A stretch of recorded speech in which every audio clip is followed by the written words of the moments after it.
99% of people are not willing to do what it takes to make their dreams come true.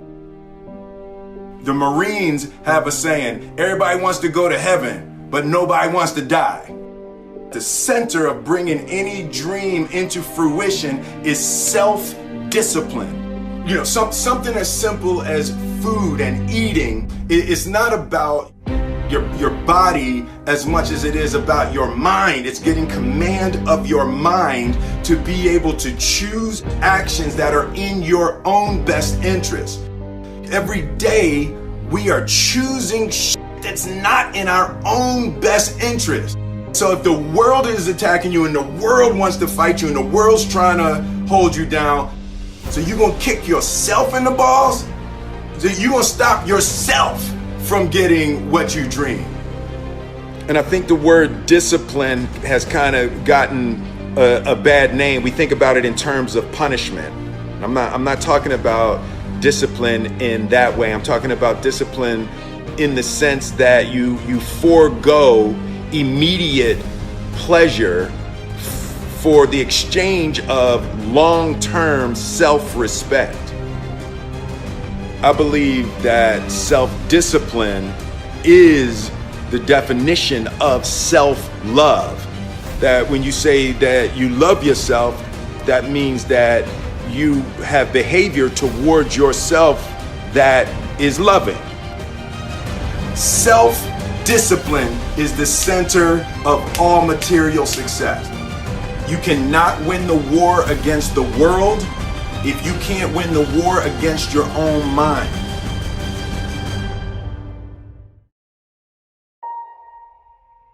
Self-love is when you say to yourself, oh man, look, I know you and that girl got a real connection. I know y'all vibe, but that's your girl's cousin. So I love you too much to let you do that. It's like you say to yourself, hey man, look, I know you want to eat that pizza and it'll be really good, you know, but I can't let you eat that, man, because if you eat that pizza, you're going to feel like shit, you know, and I love you too much to let you eat that. Self-love is, hey, look, I know you got a test on Monday, you know, and I know you really want to go out with your friends. It's Saturday night, you want to go out, but if you fail that test, you're not going to feel good about yourself. You know, I love you too much to let you go out tonight. Self-discipline is self-love. If you want to be happy, you have to love yourself, which means you have to discipline your behavior. The road to sustained happiness is through disciplining your behavior. We tend to base our self-esteem on what other people think. And that's not really self-esteem. Self-esteem is supposed to be how we feel about ourselves. And I was just saying how dangerous it is to allow other people to determine how you're going to feel about you. And it's kind of like looking into a broken mirror. You're going to look in a broken mirror and then change your face to try to look good in this defiled, busted, broken mirror. And it just, other people's opinions is a really way to determine how we feel about ourselves.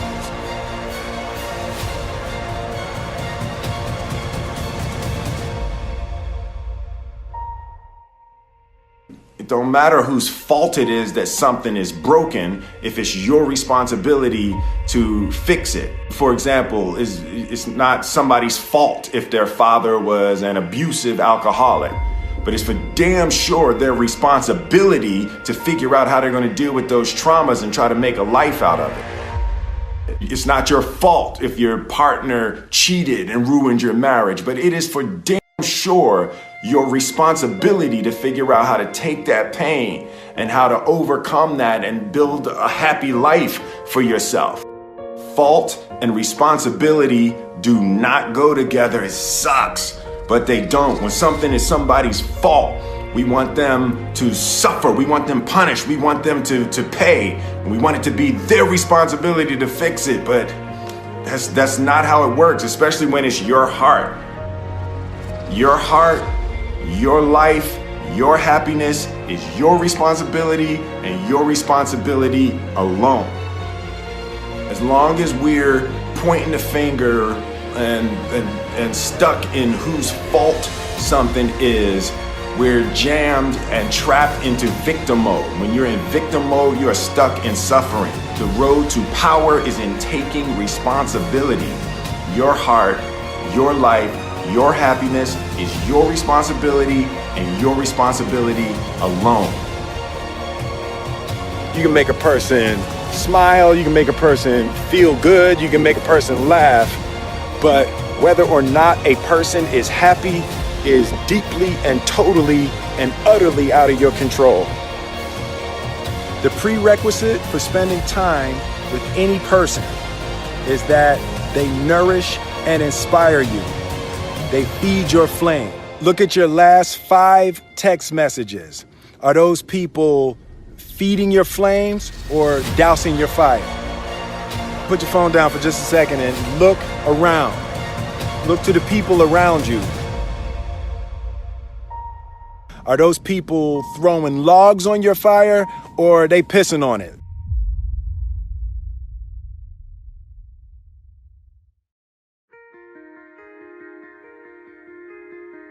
I want my life, I want my work, my family, I want it to mean something. And it's like, if you are not making someone else's life better, then you're wasting your time.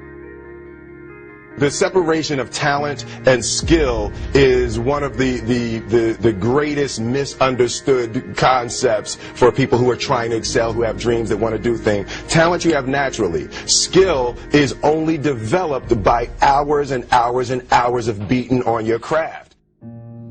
You don't try to build a wall. You don't set out to build a wall. You don't say, I'm going to build the biggest, baddest, greatest wall that's ever been built. You don't start there. You say, I'm going to lay this brick as perfectly as a brick can be laid.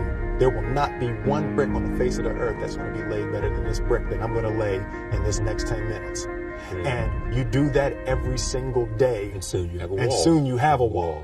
And I think psychologically, the advantage that gives me over a lot of people that I have been in competition with in different situations is it's difficult to take the first step when you look how big the task is.